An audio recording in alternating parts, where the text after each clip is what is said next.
मेरा नाम विकास है। बड़ी ही परेशानी भरी जिंदगी गुजार रहा था। इतनी मेहनत करने के बावजूद भी इतने ज्यादा पैसे नहीं आ रहे थे कि घर का गुजारा ठीक से हो सके। उधर कर्ज ले लेकर मैं अपने घर का गुजारा कर रहा था। पिता माँ और बहनों की जिम्मेदारी मेरे कंधे पर आ गई थी क्योंकि मैं जवान था। हर कोई कह सकता था कि जवान बेटा कोई ऐसा काम क्यों नहीं करता जिसमें उसका फायदा हो। मैं तो मेहनत से पीछे नहीं था, हर तरह से मेहनत करने की कोशिश करता था, लेकिन शायद हम गरीब लोगों के लिए सिर्फ मेहनत करना ही बचा है। मैं जिन लोगों के साथ काम करता था उनको खूबसूरत लड़कियों की हमेशा तलाश लगी रहती थी, लेकिन खूबसूरत लड़कियां तो इस तरह से सड़कों पर टहलते हुए नहीं फिरा करती कि कोई उनको देखकर अपने झांसे में फंसा ले। और किसी को कैसे पता चलेगा कि किस घर में खूबसूरत लड़की है और किस घर में बदसूरत, और उन लड़कियों के घरवाले कैसे हैं। लेकिन मेरे पास एक बहुत ही अच्छा आइडिया था। मैंने अपनी पुरानी सी स्कूटर को उठाया और गली मोहल्ले में निकल पड़ा, क्योंकि मैं लड़कियों को इस तरह से अपनी बातों में ले लिया करता था। अपना पुराना सामान महंगे दामों पर बेच दिया करती थी और मेरे जानने वालों से मुझे पता चल जाता था कि कौन सी लड़की खूबसूरत है और जवान भी है। इसके बाद वह लड़की मेरे निशाने पर आ जाती थी और मैं उसे किसी भी तरह से किडनैप करके उसे सप्लाई कर देता था और फिर उन लोगों को बता देता। अगर मुझे ज्यादा मुश्किल होती थी तो वह लोग खुद ही हैंडल कर लेते थे। फिर मेरे साथ एक दिन कुछ ऐसा हुआ जिसने मेरे होश उड़ा दिए। मुझे नहीं पता था कि यह सब कुछ मुझे इतना महंगा पड़ने वाला है कि मैं एक दिन अपने ही बिछाए हुए जाल में फंस जाऊंगा। जो मैंने दूसरों के साथ किया, एक दिन मेरे साथ भी वैसा ही होगा। मैंने जो किया शायद उसके लिए मुझे मेरा भगवान कभी माफ नहीं करेगा। एक दिन घर जाते ही मुझे एक ऐसी खबर मिली जिसने मेरे होश उड़ा दिए, क्योंकि मेरे घर पर तो मैं बहुत ही गरीब परिवार से संबंध रखता था। मेरी जवान बहनें थी और मेरी एक 5 साल की बेटी भी थी। मेरी शादी को 2 ही साल गुजरे थे जब मेरी पत्नी की किसी कारण मौत हो गई। उस वक्त मेरी बेटी सिर्फ 7 महीने की थी। मेरी माँ बहनें तो मुझसे बहुत जिद करती कि मैं दूसरी शादी कर लूं, लेकिन मैं दूसरी शादी नहीं करना चाहता था, क्योंकि मैंने अक्सर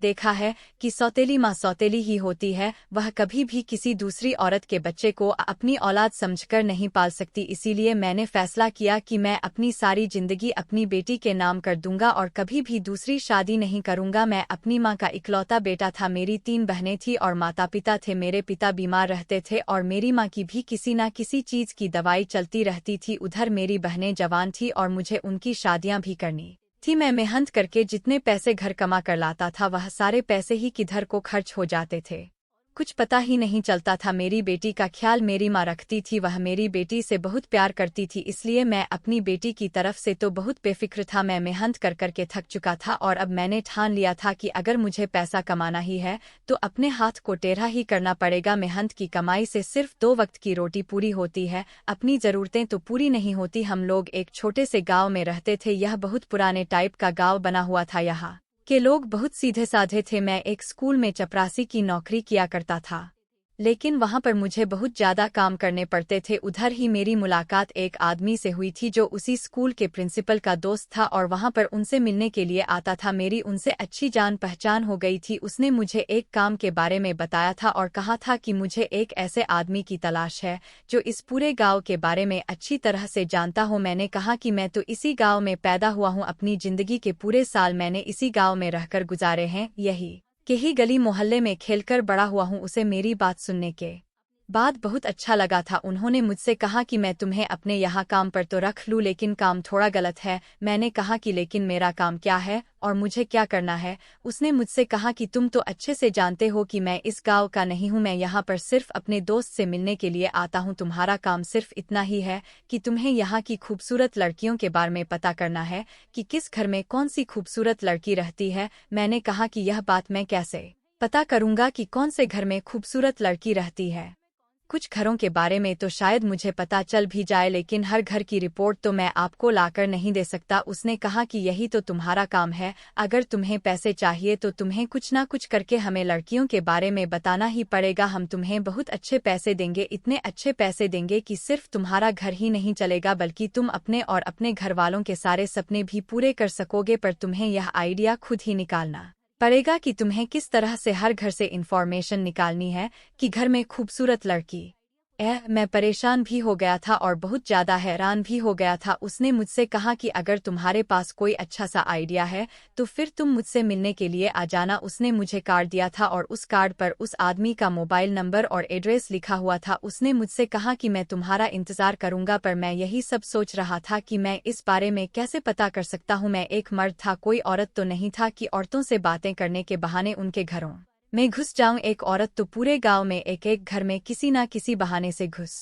सकती है, लेकिन मैं तो नहीं जा सकता था। मैंने बहुत सोचा और बहुत ज्यादा दिमाग लगाया। उसके बाद मेरे दिमाग में एक ऐसा खतरनाक टाइप का आइडिया आ गया कि मैं खुद हैरान हो गया और मुझे बहुत खुशी भी हुई थी कि मेरे दिमाग ने इतना अच्छा आइडिया कैसे सोच लिया था। काफी दिनों तक तो मैं सोच विचार ही करता रहा था और उसके बाद मैं उस आदमी के दिए हुए पते पर चला गया था और जाकर उसे अपने आइडिया के बारे में बता दिया। पहले तो वह मेरा आइडिया सुनकर खुश हुआ था, फिर उसने मुझसे कहा कि मैं तुम्हारे आइडिया से बहुत ज़्यादा इम्प्रेस हुआ हूँ और समझ गया हूँ कि तुम मेरा काम अच्छी तरह से कर सकते हो। उसने कहा कि चलो अब तुम अपने काम को अंजाम दो और हम तुम्हारे लिए सामान का इंतजाम करते हैं। उसने मुझे खर्चे के लिए कुछ पैसे भी दे दिए थे, जिन्हें देखकर मैं बहुत खुश हुआ था। उसने कहा कि अब तुम अपने काम पर लग जाओ और उन्होंने मुझे मेरा काम करने के लिए पुरानी सी स्कूटर भी लेकर दे दी थी। मैं जब घर में अपनी स्कूटर लेकर आया तो मेरी माँ देखकर हैरान हो गई और उन्होंने कहा कि तुम्हें यह पुरानी सी स्कूटर किसने दे दी? आजकल तो पुरानी से पुरानी गाड़ी भी 30,000 400,000 से कम की नहीं आ रही। मैंने कहा माँ, यह मैंने किराए पर ली है, मैं एक काम करने लगा हूँ। मेरी माँ कहने लगी कि ऐसा कौन सा काम करने लगे हो? मैंने कहा मैं अपनी गाड़ी पर औरतों का पुराना सामान खरीदा करूंगा और उसे कबाड़ में बेच दिया करूंगा। मेरी माँ ने कहा कि तुम तो स्कूल में चपरासी का काम करते थे, हम लोग उसे यह कहते थे कि उस स्कूल में चपरासी की नौकरी तुम और तुम्हारा दोस्त मिलकर करते हैं। अब तुम्हें यह कबाड़ी बनने का शौक कब से जागने लगा? यह काम अच्छा नहीं होता। अगर कोई इस काम के बारे में सुनेगा तो फिर तुम्हारी बेटी और तुम्हारी बहनों के रिश्ते कैसे आएंगे? मैंने कहा माँ, आखिर गरीब इंसान की कौन सी इज्जत होती है? वह तो गरीब ही रहता है। चाहे मैं स्कूल में चपरासी की नौकरी करूं या किसी के घर पर झाड़ू बर्तन करने का काम करूं या फिर कबाड़ी का काम करूं, काम तो काम ही होता है ना। मैं कुछ भी कर लूं लेकिन रहूंगा तो मैं गरीब ही। बस आप इस बारे में कुछ मत बोलो। मेरी माँ को यह सब बिल्कुल भी अच्छा नहीं लग रहा था और मेरी बहनें भी मुझे अजीब शक्ल बनाकर देख रही थी। यह काम मेरे घरवालों को कुछ बड़ा ही अजीब सा लग रहा था। मैंने उनसे कहा कि मैं तुम सब लोगों के लिए ही तो यह सब कुछ कर रहा हूँ, इसलिए प्रार्थना करना मेरे लिए कि मेरा यह काम अच्छा चले और मैं अपने काम में कामयाब रहूं, फिर हमारे घर की सारी परेशानियां दूर हो जाएंगी। मेरी माँ इस काम के बहुत ज़्यादा खिलाफ थी, उन्होंने तो रोना ही शुरू कर दिया था, लेकिन मैं उनको कैसे बताता कि मैं कौन सा काम करना चाहता हूँ। मुझे जासूसी करनी थी और मेरे पास आइडिया भी बहुत अच्छा था। मैं बहाने से एक घर के दरवाजे पर चला गया था। दरवाजे पर एक लड़की आई जिसकी उम्र बहुत कम लग रही थी। मैंने उससे कहा कि घर में कोई भी पुराना सामान हो या आपकी कोई भी पुरानी ज्वेलरी या कपड़े जूते चूड़ियां वगैरह पड़ी हुई हो, आप मुझे दे दो। यहाँ तक कि अगर सर के बाल भी जो कंघी में टूट जाते हैं वो भी मैं खरीदने के लिए आया हूँ। उसने कहा कि कितने में खरीदोगे? मैंने बहुत ज़्यादा पैसे बताए थे तो वो लड़की हैरान रह गई थी। उसने कहा कि ये जो सर के बाल होते हैं ये क्या इतने ज़्यादा महंगे दिखते हैं? वो सर के बालों के पैसों के बारे में सुनकर चौंक गई थी, क्योंकि उसे उम्मीद नहीं थी कि आखिर सर के टूटे हुए बाल भी इतनी कीमत पर बिक सकते हैं। मैंने कहा कि हाँ, सर के बाल भी और बाकी सारी चीजें भी काफी कीमत पर बिकती हैं। मैंने उसको एक लिस्ट पकड़ा दी और कहा कि इस लिस्ट में जितनी भी चीजें हैं वह भी मैं खरीद लेता हूँ। अगर आपके पास यह सारा सामान है तो वह मैं खरीद लूंगा। इसमें एक चीज ऐसी भी लिखी हुई थी जो हर औरत इस्तेमाल करती है और वह उसकी बहुत ही पर्सनल चीज होती है। वह ऐसी चीज होती है कि अगर खराब हो जाए तो औरतें उसे कूड़े में भी फेंक नहीं सकती, लेकिन अगर उनको यह पता चल जाए कि कोई बेकार चीज का भी खरीदार है तो फिर वह क्यों ना उसको बेच दे। थोड़ी देर के बाद ही 3-4 लड़कियां मेरे आसपास टहल रही थी और अपनी अपनी चीजें लेकर आ गई थी। उनके हाथ में बहुत सारा सामान था और कई लड़कियों के पास तो उनके सर के बाल भी मौजूद थे। सर के बालों का तो मैंने सिर्फ बहाना किया था, क्योंकि सबको पता है कि औरत के सर के टूटे हुए बाल काफी महंगे बिकते हैं, लेकिन मुझे तो सिर्फ दूसरी चीजों से ही मतलब था। पर मेरा आइडिया तो बिल्कुल सही जा रहा था। मैं पुरानी चीजों को खरीदने के बहाने ही लड़कियों को दरवाजे तक बुलाया करता था। मैं अपने प्लान में कामयाब होता जा रहा था। मैं जिस घर के दरवाजे पर जाता तो मेरे काम के बारे में सुनकर हर लड़की अपना अपना पुराना सामान मुझे बेचने के लिए आ जाती थी। इस हिसाब से मुझे पता चल जाता था कि इस घर में कितनी लड़कियां हैं। इस घर में आने के बाद मुझे पता चला कि इस घर में 4 लड़कियां हैं और चारों ही लड़कियां अपना सामान लेकर दरवाजे पर आ गई थी। उनमें से एक लड़की तो बहुत ज्यादा खूबसूरत थी। मैंने उन सब लड़कियों का सामान खरीद लिया था और उनको थोड़े ज्यादा पैसे दे दिए थे। वह बहुत खुश हो गई थी और मेरे सामने ही खड़े होकर एक दूसरे को कहने लगी कि आज तो पुराना सामान बेचने के बाद काफी सारे पैसे आ गए। हमें नहीं पता था कि लड़कियों की पुरानी चीजें इस तरह से बिक भी सकती हैं। यह औरत सिर्फ नाम की समझदार होती है, दरअसल तो औरत बहुत ज्यादा बेवकूफ होती है, क्योंकि औरत की इतनी ज्यादा जरूरतें होती हैं कि उसे हर टाइम पर पैसों की जरूरत पड़ जाती है, क्योंकि उसको बहुत सारा सामान खरीदना है, मेकअप, कपड़े, जूते, चूड़नी, घर का सामान और ना जाने कितनी ऐसी चीजें जो वह बाजार से लेती है, और उसे इन चीजों को खरीदने का बहुत शौक भी होता है। इसलिए औरत हमेशा लालची होती है, क्योंकि उसे सामान की बहुत जरूरत होती है, और मुझे औरत की इसी कमजोरी का फायदा उठाना था। मैंने इस घर का पता, घर का नंबर और इस घर में कितनी लड़कियां रहती हैं,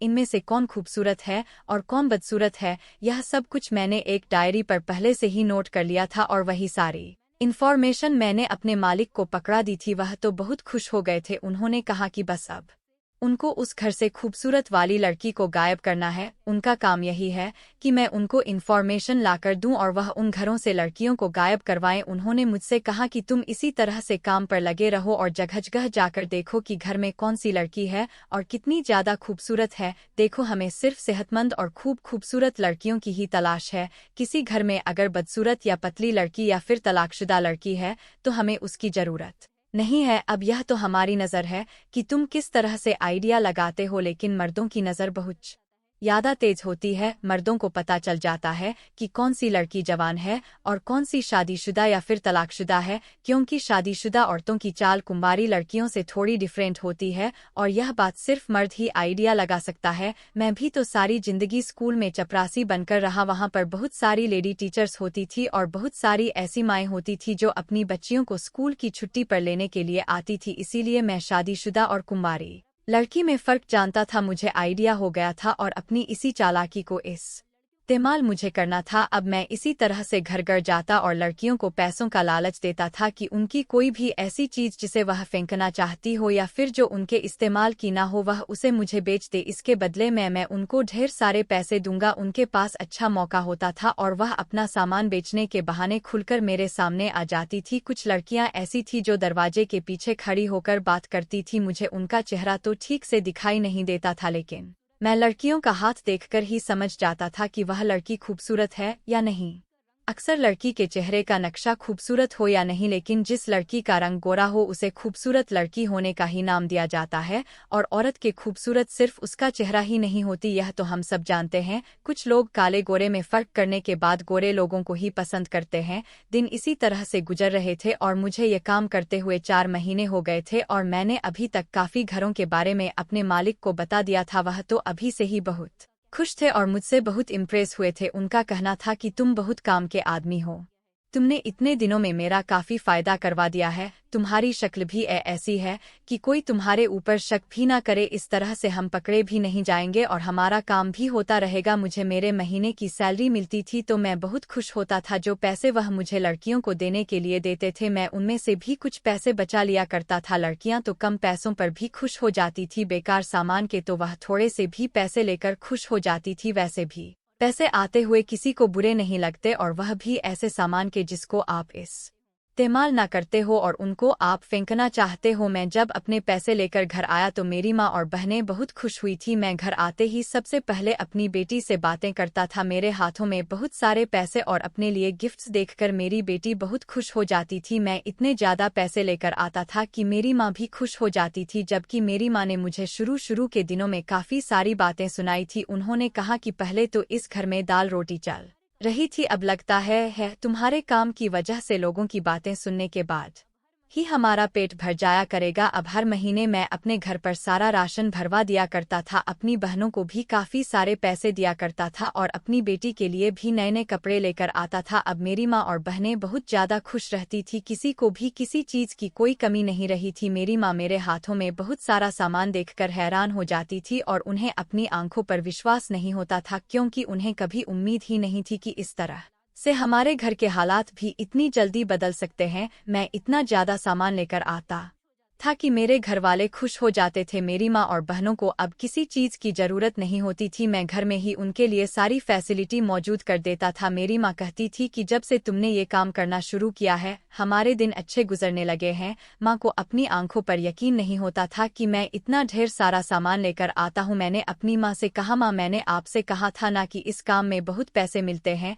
मेरी माँ मुझे बहुत आशीर्वाद देती थी। मैंने अपनी माँ से कहा, माँ आप परेशान मत हो, मैं अपनी बहनों की शादी भी खूब धूमधाम से करूंगा और उनकी शादी में किसी तरह की कोई कमी नहीं होने दूंगा। मैं सब कुछ ठीक कर दूंगा। मैं अपने पिता के लिए दवाइयाँ लेकर जाता था। धीरे धीरे अब मेरे पिता भी ठीक होने लगे थे। मैंने अपने माता पिता को तसल्ली दी कि अब आप लोगों को परेशान होने की जरूरत नहीं। मेरी माँ ने कहा, लेकिन बेटा मुझे तुम्हारा काम कुछ छोटा सा लगता है। मैंने कहा, माँ काम से क्या मतलब है, काम छोटा हो या बड़ा काम हो, काम तो काम होता है। और वैसे भी हमें छोटे या बड़े काम से मतलब नहीं होना चाहिए, हमें तो पैसों से मतलब होना चाहिए। माँ ने कहा कि मुझे अपनी परवरिश पर पूरा भरोसा है। बेटा तू इन बहनों का अकेला भाई है और फिर तेरी अपनी भी एक छोटी सी बेटी है। तूने अपनी बेटी और हम लोगों की खातिर दूसरी शादी नहीं की। तू हम सब लोगों का कितना ख्याल रखता है। भगवान तुझे एक दिन कामयाब जरूर करेगा। मेरा आशीर्वाद हमेशा तेरे साथ है। मुझे पता है कि तू हम सबके लिए ही सब कुछ करता है। तू हमेशा मेहनत से ही काम करेगा चाहे कुछ भी हो जाए। माँ की बातें सुनकर मुझे थोड़ा अजीब सा लगने लगा था, क्योंकि इस बार मैं मेहनत नहीं कर रहा था। मैंने मेहनत से बहुत पैसा कमा लिया, लेकिन मुझे मेहनत करने से भी कुछ भी वसूल नहीं होता था। मैंने तो सिर्फ पैसे कमाने का छोटा सा रास्ता बना लिया था और इसी से पैसे आ रहे थे। मैंने अपनी बेटी को भी थोड़े से पैसे दिए और अब तो मैंने अपनी बेटी का स्कूल में एडमिशन भी करवा दिया था। वह पढ़ने के लिए जाने लगी थी। मेरे घर वालों के चेहरे खिले खिले से रहने लगे थे। मेरी जिंदगी पूरी तरह से बदल कर रह गई थी। अच्छा लगता था इस तरह से पैसे कमाना। पहले तो घर की दाल रोटी ही बड़ी मुश्किल से पूरी होती थी, ऊपर से किसी को पैसे देने का तो सवाल ही पैदा नहीं होता था।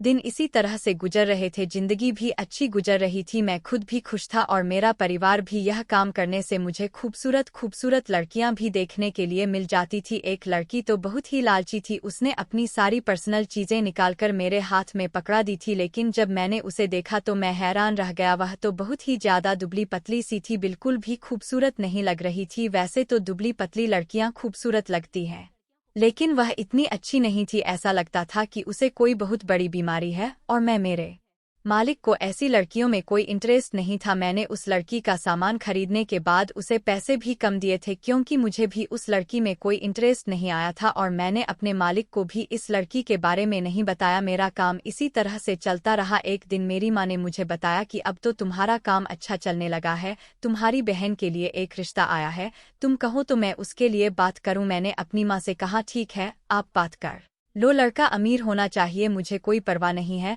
बस मेरी बहन उस घर में खुश रहनी चाहिए। मैं अपनी बहन की शादी धूमधाम से करूंगा, क्योंकि जिसके साथ जिंदगी गुजारनी है वह ठीक होना चाहिए। मेरी माँ ने कहा कि मेरी भी यही सोच है और तुम्हारे पिता भी यही चाहते हैं कि इसी घर में तुम्हारी बहन का रिश्ता हो जाए, क्योंकि यह लोग खाते पीते लोग हैं। मेरी माँ बताने लगी कि बेटा तुम्हें पता है हमारी गली के नुक्कड़ पर जो एक घर है उनकी बेटी को किसी ने किडनैप कर लिया। मैं यह बात सुनकर हैरान रह गया था, क्योंकि उनकी बेटी के बारे में ही तो मैंने अपने मालिक को बताया था और फिर उनके कहने पर उसे किडनैप भी करवाया था। मैंने अपनी माँ से कहा, अच्छा यह सब कब हुआ? मेरी माँ ने कहा, मुझे नहीं पता बेटा उनकी बेटी कब गायब हुई, लेकिन मुझे कल पता चला। बेचार की एक ही बेटी थी और थी भी बहुत खूबसूरत। उसके माता पिता का तो रो रो कर बुरा हाल हो गया, मुझसे तो उन लोगों की हालत देखी ही नहीं जाती।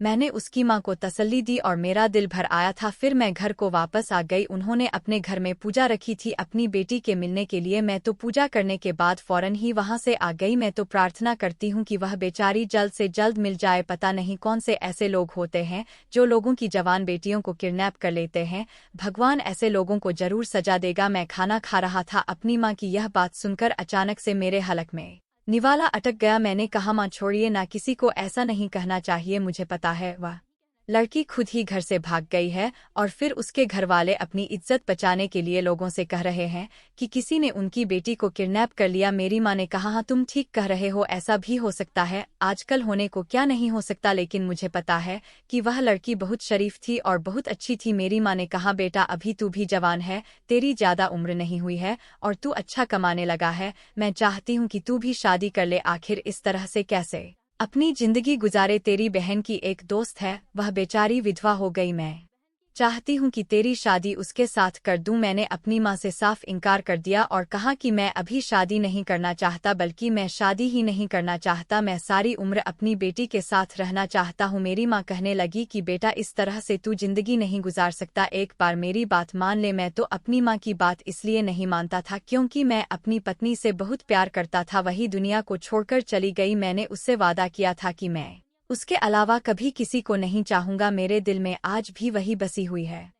मेरी माँ मेरी बात सुनकर तो खामोश हो जाती थी, लेकिन उन लोगों को बहुत कोस रही थी जिन्होंने उस लड़की को किडनैप किया था। मुझे अपनी माँ की बातें सुनकर बड़ा अजीब लगा, लेकिन यह जो अमीर लोग होते हैं उन्हें किसी की बद्दुआ नहीं लगती। गरीब लोग ऐसे ही उनको बुरा समझते हैं, बुरा भला भी कहते हैं, लेकिन असल में वह अपनी जिंदगी के मजे ले रहे होते हैं। यह बात बड़ी अजीब सी है। माँ ने मुझे मेरी बहन के रिश्ते के बारे में बताया। मुझे लड़का बहुत पसंद आया था क्योंकि पहले मेरी बहन के गरीब होने की वजह से रिश्ते नहीं लग रहे थे, इसलिए अब मैंने फैसला कर लिया था कि मैं अब अपनी बहन की शादी किसी और गरीब लड़के से नहीं बल्कि अमीर परिवार में ही करूंगा। मेरी बहन का रिश्ता तय हो गया था और मेरी बहन की मंगनी जल्द ही होने वाली थी। मैंने अपनी बहन की एंगेजमेंट के लिए एक अच्छा शादी हॉल बुक करवाया था और अपनी बहन के लिए काफी सारे जेवर भी बनवा लिए थे। अब मेरे पास ज्यादा पैसा आ गया था, इसलिए मैं अपनी बहनों के सारे शौक पूरा करना चाहता था। मेरी बहन अपनी एंगेजमेंट वाले दिन पार्लर से तैयार होने के लिए गई थी। मंगनी की सारी तैयारियां हो चुकी थी,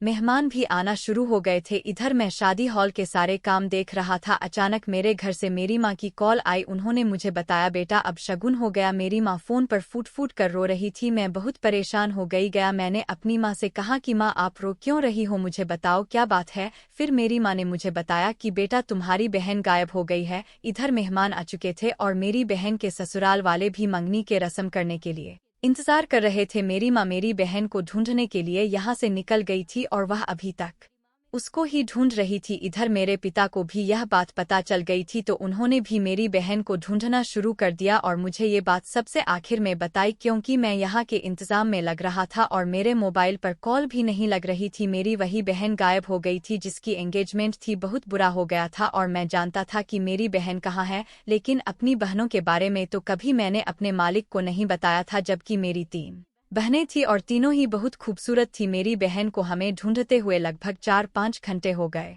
थे और हार मानकर फिर मैं अपने मालिक के पास गया। मैं वहां पर गया तो मैंने देखा कि मेरी बहन वहां पर दुल्हन बनी हुई रो रही थी। मुझे देखते ही उसके होश उड़ गए और वह मुझसे लिपटकर जोर जोर से रोने लगी। मैंने मालिक से कहा, मालिक आपको शायद गलतफहमी हुई है, यह लड़की मेरी बहन है। उन्होंने कहा कि इसमें कौन सी बड़ी बात है, यह तुम्हारी बहन है। सबसे ज्यादा अफसोस हमें इसी बात का है कि तुमने अपने पूरे गांव के खूबसूरत लड़कियों के बारे में हमें बता दिया, जबकि सबसे ज्यादा खूबसूरत लड़कियां तो तुम्हारे अपने ही घर में थी। तुम्हारी तीनों बहनें बहुत सुंदर है, कभी तुमने हमें अपनी बहनों से मिलवाया ही नहीं। तुम्हें नहीं पता कि मैं तुम्हारे पीछे तुम्हारे घर पर गया था, तुम काफी दिनों से मुझसे मिलने के लिए नहीं आए थे। मैंने सोचा आज मैं तुम्हारे घर जाकर तुम्हारे घर के हालात देख लेता हूँ। मेरे पास तुम्हारा एड्रेस था क्योंकि मैंने तुम्हारे बारे में भी सारी इन्फॉर्मेशन निकाली हुई थी। मैं कभी कोई कच्चा काम नहीं करता, मुझे पता है कि कोई भी इंसान कभी भी धोखा दे सकता है। इसलिए एक दिन मैं तुम्हारे घर गया। वहां जब मैंने तुम्हारी तीनों बहनों को देखा तो मैं बहुत ज्यादा खुश हुआ था और मुझे इस बात पर गुस्सा भी आया था कि तुम्हारे ही घर में सबसे ज्यादा खूबसूरत लड़कियां हैं। तुमने अपनी बहनों के बारे में हमें क्यों नहीं बताया? अगर तुम चाहो तो अपनी बहनों की डबल कीमत हमसे वसूल कर सकते हो, लेकिन मुझे तुम्हारी यह बहन बहुत पसंद आई है। मैं तुम्हारी बहन को बेचूंगा नहीं, बल्कि मैं तुम्हारी इस बहन से शादी करूंगा। मैंने अभी तक शादी इसलिए नहीं की क्योंकि किसी भी लड़की पर मेरा दिल नहीं आया था, हालांकि दिल लगी बहुत सारी लड़कियों के साथ की है। उस दिन जब मैं तुम्हारे घर गया था तो तुम्हारी यह वाली बहन मेरे लिए चाय बनाकर लाई थी। इसकी अदाएं, इसकी बातें और इसके हाथ की बनी हुई चाय मुझे बहुत पसंद आई थी। मैं तो इस पर फिदा हो गया हूँ। मैं तुम्हारी बहन से शादी करना चाहता हूँ। मैं जानता था कि एक भाई कभी अपनी बहन को एक ऐसे आदमी के हवाले नहीं करेगा जो लड़कियों को बेचने और खरीदने का काम करता हो। घी सीधी उंगली से नहीं निकलता, इसलिए मैंने उंगली को टेढ़ा कर लिया। मुझे पता था कि तुम कभी भी अपनी बहन की शादी मुझसे नहीं करवाओगे। मुझे पता चला कि तुम्हारी बहन की शादी होने वाली है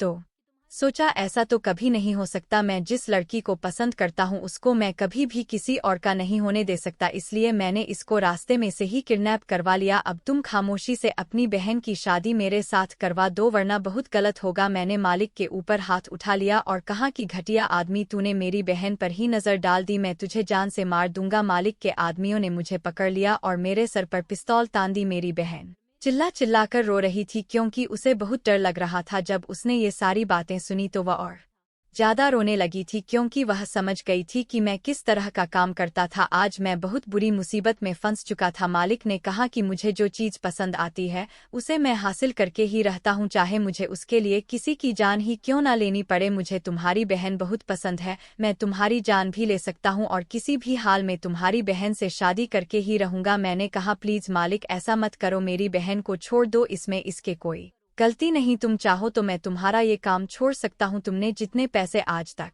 मुझे दिए हैं मैं सारे पैसे तुम्हें वापस लाकर दे दूंगा, लेकिन प्लीज मेरी बहन की जिंदगी बर्बाद मत करो। मालिक जोर जोर से हंसने लगा और उसने कहा कि तुम्हें क्या लगता है कि मैं तुम्हारी बहन को इतनी आसानी से छोड़ दूंगा? ऐसा कभी नहीं हो सकता। मैं बहुत ज्यादा परेशान हो गया था। अब मुझे अपनी गलती का एहसास हो रहा था कि मैंने कितनी लड़कियों की जिंदगी बर्बाद की थी, कितनी लड़कियों को मैंने सप्लाई करवाया था। वह सारी लड़कियां अपनी बेबसी पर कितना रोती होंगी आज जिस तरह से मेरी बहन रो रही थी, और उनकी तो इज्जत पर भी दाग आ चुका होगा, जबकि मेरी बहन की तो सारी जिंदगी ही तबाह होने वाली थी। मुझे आज अपनी बहन में वह सारी लड़कियां नजर आ रही थी जिनकी जिंदगी मैंने अपने हाथों से बर्बाद करवाई थी। वह भोली भाली गांव की सीधी साधी मासूम लड़कियां जो मेरी उल्टी सीधी बातों में आ जाती थी। मुझे उन पर बहुत ज्यादा अफसोस हो रहा था और मैं अपनी फूटी किस्मत पर रो रहा था। वो आदमी मेरे ही सामने मेरी बहन से शादी करने जा रहा था, लेकिन वह तो अच्छा हुआ कि अचानक पुलिस मौके पर आ गई और पुलिस ने वहां आते ही सबको हिरासत में ले लिया। पुलिस ने उस जगह को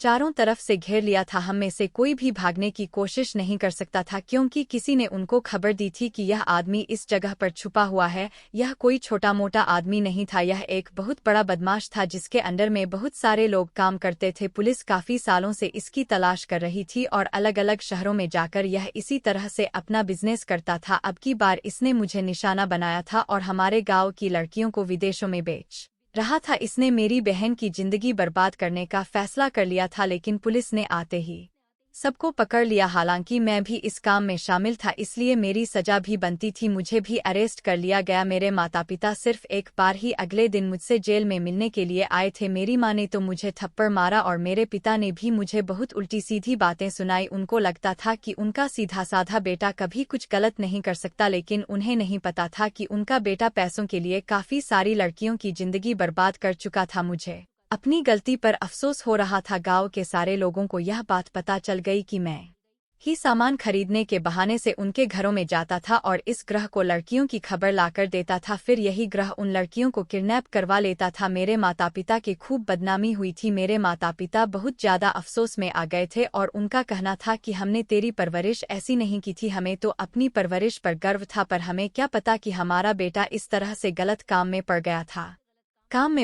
मेरी माँ बहुत ज्यादा रो रही थी। उन्होंने कहा कि पहले जो दाल रोटी हम खाते थे वह इज्जत की होती थी और तेरी बहन मेहनत की कमाई की होती थी, लेकिन अब तो तू अगर हमें 56 भोग भी खिलाएगा तो वह भी हमारे लिए बेइज्जती के हैं। मेरी माँ ने कहा कि मैं तुझसे सारे रिश्ते नाते खत्म कर देती हूँ। तूने कम से कम यह तो सोचा होता कि तू दूसरों की बेटियों की जिंदगी तबाह कर रहा है। भगवान तुझे तेरे किए की सजा कभी भी दे सकता है।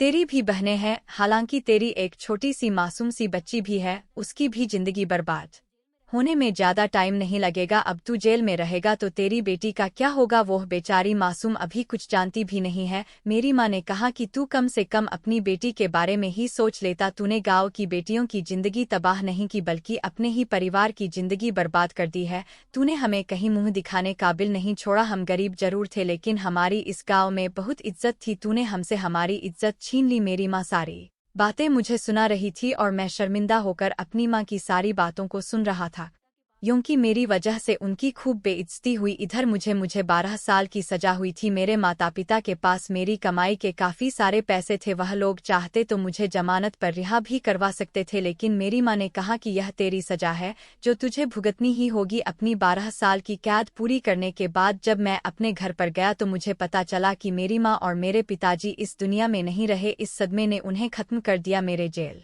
जाने के 1-2 साल तक ही वह जिंदा रहे, उसके बाद वह मर गए क्योंकि पूरे साल ना मेरी बहनों ने मुझे पलट कर देखा था और ना ही मेरे माता पिता ने और ना ही मेरी बेटी ने। सब लोगों ने मुझसे रिश्ते नाते खत्म कर दिए थे। मुझे बहुत ज्यादा अफसोस था और मैं अपनी किस्मत पर फूट फूट कर रो रहा था। मेरे माता पिता इस दुनिया से जा चुके थे, बहनों का हाल भी नहीं पता वह बेचारी कहाँ गई और उनके साथ क्या हुआ। किसी भी गाँव वाले ने मुझे पहचानने के बाद मुझसे ढंग से बात तक नहीं की, क्योंकि कोई भी इंसान इस हादसे को भूला नहीं था। हर कोई मुझे जानता था। अब मैं दूसरे शहर में आ गया हूँ। मेरी बेटी भी कहाँ है, मुझे अपनी बेटी के बारे में भी कुछ भी नहीं पता चला। मैं आप लोगों से रिक्वेस्ट करना चाहता हूं कि कभी भी किसी गैर कानूनी काम करने से पहले अपनी तरफ देख लेना चाहिए, क्योंकि आगे चलकर अपना ही किया हमें भुगतना पड़ता है। किसी गैर कानूनी तरीके से पैसे कमाना बहुत बड़ा जुर्म है। मैं नहीं चाहता कि जैसी हालत मेरी हुई है वैसी ही आप लोगों में से किसी की भी हो। भगवान हर इंसान को उसके किए की सजा इसी दुनिया में ही दे देता है।